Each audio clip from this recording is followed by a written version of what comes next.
Je mets au défi qui que ce soit de trouver sur 50 ans de ma vie politique une seule ligne qui puisse être considérée comme non laïque, non républicaine. Une ligne, un bout de discours.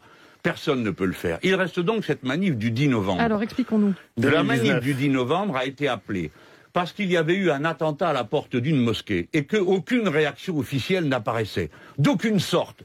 Deux pauvres croyants s'étaient pris un coup de fusil par un autre membre du Rassemblement national, qui avait été candidat du Rassemblement national, et une manif est organisée. Vous dites notamment par des islamistes. Mais permettez-moi de dire que pour ma part, cette manifestation, elle était notamment organisée par la CGT, par la FSU, par ATTAC, par les Insoumis, c'est-à-dire voilà, par toutes sortes d'organisations. Et je suis fier d'y avoir participé, car ce jour-là, on a crié partout, la laïcité nous rassemble. Oui, et à la fin, on a chanté la Marseillaise. Je n'ai jamais confondu la cause d'une manifestation avec les gens qui y participent. Je vais vous donner un exemple. Quand Madame Mireille Knoll a été assassinée, on a dit que c'était un attentat de l'islamisme terroriste, et il y a eu une marche d'organisée. Nous étions signataires de l'appel à la marche, et avec l'ensemble des groupes de l'Assemblée nationale.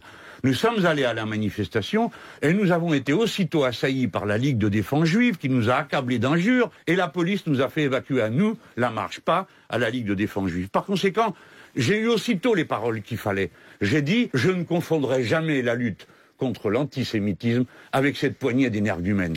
Et je veux dire à chaque juif de France qu'il doit savoir qu'il trouvera en insoumis un protecteur. Et je veux dire la même chose ce matin. Les musulmans de France ne méritent pas d'être traités comme ils le sont depuis une semaine, c'est-à-dire montrés comme des suspects. Le pouvoir a abusé de toutes les manières possibles de ceux qui créent un amalgame.